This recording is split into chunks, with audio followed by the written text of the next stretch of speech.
Bonjour et bienvenue sur AcroVTT 74. Aujourd'hui nous allons voir la position pour les franchissements et les descentes. Dans les descentes très raides, mettez bien vos doigts sur les freins, prêts à réagir. Mais utilisez surtout le frein arrière, n'hésitez pas à déraper un petit peu. Utilisez le frein avant vraiment comme un ralentisseur.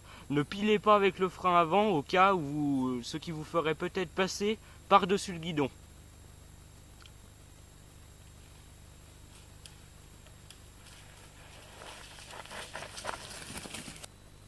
Vous allez devoir mettre votre corps le plus en arrière possible sur le vélo, c'est-à-dire presque les fesses sur le pneu.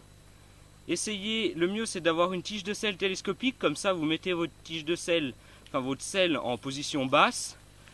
Sinon, baissez votre selle et sinon essayez de passer votre fesse ou votre corps derrière la selle. Donc dans les descentes, essayez d'anticiper votre trajectoire qui vous semblera correcte pour descendre la pente.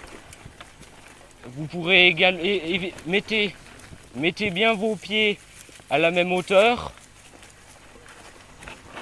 pour avoir le maximum d'équilibre et guider votre vélo comme il faut.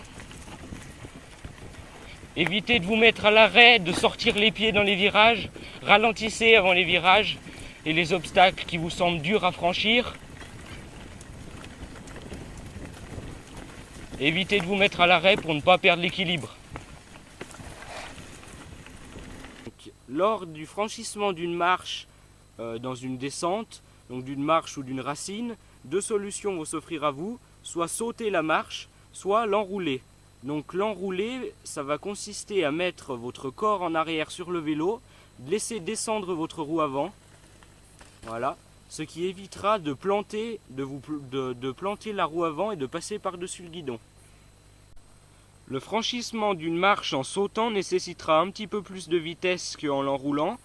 Donc pour cela, vous allez arriver avec un peu de vitesse, mettre votre poids légèrement en arrière, mettre une légère impulsion, lever votre roue avant et vous laisser retomber derrière la marche à plat.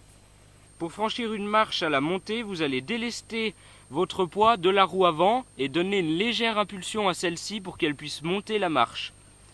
Et puis après, vous délestez votre poids de la roue arrière en ramenant votre corps sur l'avant du vélo, de façon à ce que votre roue arrière monte la marche. Pour franchir une branche qui se situe sur votre passage, vous allez soit utiliser la technique de franchissement d'une marche, tout simplement, soit vous allez pouvoir utiliser la technique du bunny hop, c'est-à-dire que vous allez sauter par-dessus la branche. Donc pour apprendre à faire un bunny hop, vous pouvez regarder notre vidéo sur notre chaîne YouTube, le lien se situe dans la description. Merci d'avoir regardé cette vidéo, n'hésitez pas à la commenter, à laisser un petit j'aime, à vous abonner à la chaîne si ce n'est pas encore fait, et à bientôt sur AcroVTT 74 pour de nouvelles vidéos.